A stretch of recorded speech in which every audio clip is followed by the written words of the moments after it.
जी अस्सलाम वालेकुम। अगर आप एक सैलरी इंडिविजुअल हैं और आपकी सैलरी 50,000 रुपये से ज़्यादा है, मतलब उसके ऊपर टैक्स विद होल्ड होता है और बाकी नेट सैलरी आपके अकाउंट में रिसीव होती है। जब आपका ये पूरा साल कंप्लीट होता है, आप रिटर्न फाइल करने जाते हैं, तो आप अपने एम्प्लॉयर से कहते हैं कि आपको टैक्स सर्टिफिकेट इशू करे। एम्प्लॉयर आपको टैक्स सर्टिफिकेट इशू करता है और आप उसके बेस पे अपनी रिटर्न फाइल कर देते हैं। तो इस केस में अब एफबीआई नोटिस इशू कर रहा है सेक्शन 162 के। उसमें क्या डिटेल है ये हम आज की वीडियो में डिस्कस करेंगे। सबसे पहले आपको अपने आईआरएस अकाउंट के ऊपर जाके देखने की जरूरत है। अपना आईआरएस अकाउंट आप लॉग इन करें और वहां पे आप अपने इनबॉक्स में जाके देखें, आपको कोई ना कोई नोटिस रिसीव हुआ होगा अगर आप एक सैलरीड इंडिविजुअल हैं, क्योंकि जो मेजोरिटी लोग हैं उनको एफबीआई ने नोटिस इशू किए हैं। अब इस नोटिस में एफबीआई क्या कहना चाह रहा है और इस नोटिस का हम रिप्लाई किस तरह कर सकते हैं, आज की वीडियो में हम इस टॉपिक के ऊपर डिस्कशन करेंगे। तो स्टार्ट करते हैं वीडियो को। ये आपकी स्क्रीन के सामने बिजनेस रिकॉर्डर का आर्टिकल है जो आज की डेट में इशू किया गया। इसमें डिटेल अवेलेबल है। इस आर्टिकल में डिटेल में बताया गया कि एफबीआई जो टैक्स रिकवरी नोटिस इशू कर रहा है अगेंस्ट सैलरीड इंडिविजुअल, उसमें क्या उसके मसले हैं, उसको किस तरह एक यूज किया जा रहा है टैक्स पेयर को। ऑलरेडी जो एक बंदा ज्यादा टैक्स पे करे, क्योंकि सैलरीड क्लास पाकिस्तान में सबसे ज्यादा टैक्स पे करी। रिसेंटली मैंने अपने व्हाट्सएप चैनल पे एक आर्टिकल शेयर किया था, इसमें बताया हुआ था कि एक पाकिस्तान में अगर एक बिजनेस कोई कर रहा है या एक्सपोर्टर है, उसका 3 टाइम जो टैक्स वो बनता है, उसका 3 टाइम एक सैलरीड इंडिविजुअल टैक्स पे कर रहा है। तो हमेशा से ये होता हुआ है कि सैलरीड इंडिविजुअल जो है वो एक इजी विक्टिम रहा है, जिसके ऊपर जो टैक्स के स्लैब रेट्स हैं वो एफबीआई ने रिसेंटली इंक्रीज किए। इस पे काफी ज्यादा एहतजाज हुआ, लेकिन कोई भी किसी किसी भी प्लेटफॉर्म के ऊपर इसके अगेंस्ट एक्शन नहीं लिया गया। जो टैक्स क्रेडिट दिए हुए थे उसको भी खत्म कर दिया। तो अब एफबीआर क्या कर रहा है, एफबीआर 162 सेक्शन का नोटिस इशू कर रहा है। वो उसमें कह रहा है कि आपने अपनी रिटर्न में जो इनकम डिक्लेयर की है उस पर आपने विद होल्डिंग टैक्स वहां पे एडजस्ट किया है based on the tax certificate जो आपके एम्प्लॉयर ने आपको इशू किया है। एफबीआई ये कह रहा है कि ये टैक्स सर्टिफिकेट के अगेंस्ट आप मुझे सीपीआर प्रोवाइड करो। अब सीपीआर जो है वो उसका एम्प्लॉयर पे कर रहा होता है टैक्स। एक बंदे का एक सीपीआर जनरेट नहीं होता। एक टैक्स पेयर, एक एम्प्लॉयर अपने जितने भी एम्प्लॉयज की सैलरी के ऊपर टैक्स काटता है, मोर देन 1,000 अगर एम्प्लॉयज हैं किसी कंपनी में, तो सबकी सैलरी के ऊपर एक ही चालान जनरेट होता है, उसके अगेंस्ट एक सीपीआर निकलता है, उसमें सब बंदों का नाम आ रहा होता है। अब कॉन्फिडेंशियलिटी की वजह से जो एम्प्लॉयर है वो एक सीपीआर पूरी कंपनी में सर्कुलेट नहीं कर सकता। उनकी ये पॉलिसी होती है कि वो टैक्स सर्टिफिकेट जनरेट करते हैं उस बंदे के नाम पे, और उस सर्टिफिकेट के ऊपर जो सीपीआर है इसका रेफरेंस देते हैं, इसका नंबर यहाँ मेंशन कर देते हैं और बता देते हैं कि ये आपके नाम पे सीपीआर जनरेट हुआ है, हमने इतना टैक्स जमा करवा दिया। अब यहाँ पे नोटिस में एफबीआर ये कह रहा है कि मुझे ये टैक्स रिसीव नहीं हुआ, आप अगर आपने पे किया है तो मुझे सीपीआर आप जमा करवाएं। अब इस नोटिस में लीगली अगर हम देखें तो क्या मसले हैं और इसका किस तरह रिप्लाई कर सकते हैं। रिप्लाई के लिए मैंने यहाँ पे एक काफी डिटेल इसका रिप्लाई ऑलरेडी तैयार किया है। अगर आपको इसकी कॉपी की जरूरत है, आपको नोटिस रिसीव हुआ है, तो आप मेरी डिस्क्रिप्शन में, मैंने इस वीडियो की डिस्क्रिप्शन में अपना मैंने ईमेल एड्रेस मेंशन कर दिया। मुझे एक ईमेल कर दे, मैं आपको ये सॉफ्ट कॉपी इसकी सेंड कर दूंगा। आप उसको यूज करते हुए सैलरी का जो नोटिस आपको आया होगा उसका आप रिप्लाई कर सकते हैं।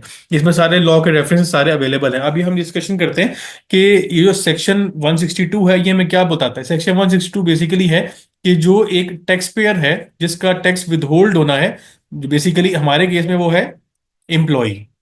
एम्प्लॉय का टैक्स विदहोल्ड होना है। अगर उसका एम्प्लॉयर जो है वो टैक्स नहीं काटता या उसको विदहोल्ड नहीं करता है, अगर विदहोल्ड किया है तो एफबीआर को जो पेमेंट है वो रिसीव नहीं होती, तो फिर इस केस में पहला जो जो रेमेडी अवेलेबल है एफबीआर के पास वो क्या है कि एफबीआर उसको नोटिस इशू करेगा सेक्शन 161 का।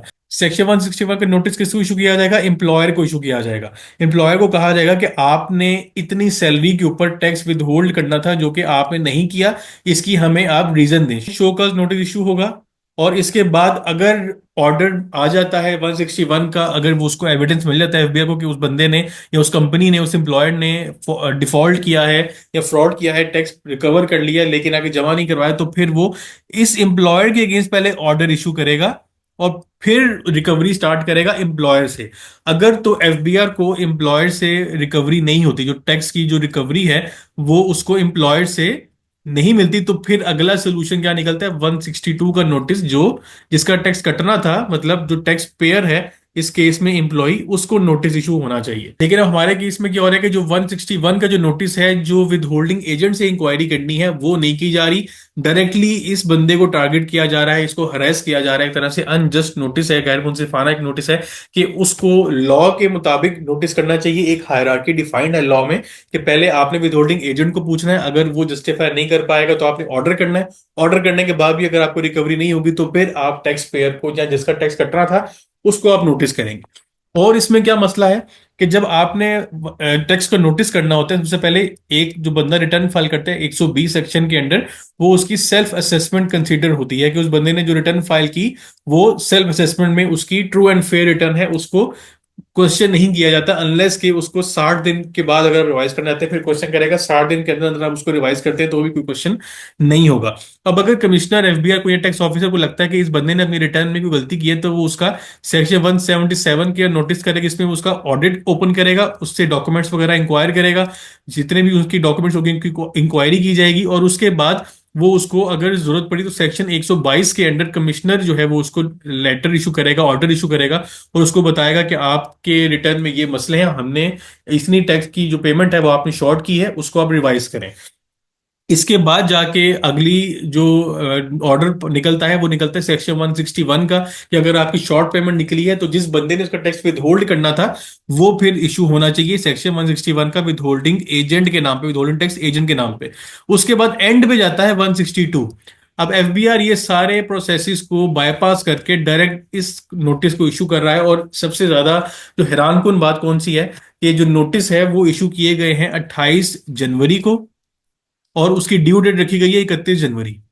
ये साफ वाजे कर रही है कि जो इनके मंथली टारगेट्स हैं जो एफबीआर से अचीव नहीं हो पा रहे, उनके टैक्स ऑफिसर से उन पे काफी ज्यादा प्रेशर है, उसको अचीव करने के लिए उन्होंने मंथ एंड के ऊपर अपनी एक डिमांड जनरेट करने के लिए नोटिस बना दी है। और उसकी डेडलाइन भी कितने दिन की रखी, 2 या 3 दिन की। मतलब फ्राइडे को जिस बंदे ने रिप्लाई नहीं करेगा, जिसको नहीं पता चलेगा कि नोटिस आया हुआ है, क्योंकि जो एक आम इंडिविजुअल है वो साल में एक दफा मैक्सिमम अपना अकाउंट ओपन करता है रिटर्न फाइल करने के लिए, तो तब आपको देखता है कि नोटिस आया हुआ है कि नहीं आया हुआ, वो मिड ऑफ द ईयर कभी भी ओपन नहीं करता।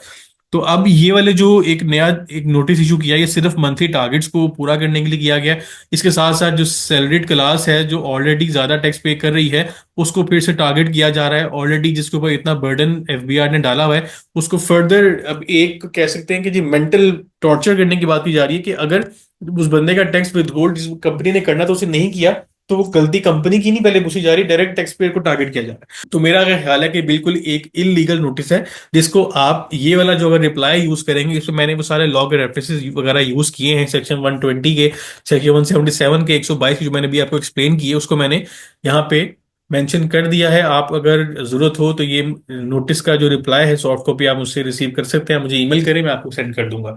तो एक रिसेंट अपडेट थी रिगार्डिंग सैलरीड इंडिविजुअल्स जिनके ऊपर नोटिस अब इशू किए जा रहे हैं, और नोटिस की कंप्लाइंस 31 जनवरी तक रखी गई है। इंशाल्लाह नेक्स्ट वीडियो में नए टॉपिक के ऊपर डिस्कशन होगी। अपने ख्याल रखिएगा। अल्लाह हाफिज़। मैंने अपने व्हाट्सएप पे चैनल बनाया है सीए पैकेज शेख के नाम से। इसमें जितने भी रिसेंट अपडेट्स हैं वो आपको एक्सक्लूसिवली यहाँ पे अवेलेबल होंगी, रियल टाइम पे आपसे शेयर की जाएंगी। उसके बाद वीडियो में जो भी मैं डिस्कशन करता हूँ उसको मैं पहले ही ग्रुप में बता दूंगा इंशाल्लाह, कि जो आज हम डिस्कशन करेंगे वो किस टॉपिक के ऊपर होगी। उसके अलावा जो भी नई अपडेट्स आएंगी वो इस चैनल के ऊपर आपको उसके लिंक्स या डॉक्यूमेंट्स आपको अवेलेबल होंगे। तो आपसे रिक्वेस्ट है, मैंने लिंक इस चैनल का डिस्क्रिप्शन में ऐड कर दिया, आप उसको जाकर फॉलो करें ताकि आप रिसेंट अपडेट्स के साथ इन टाइम अपडेटेड रहें।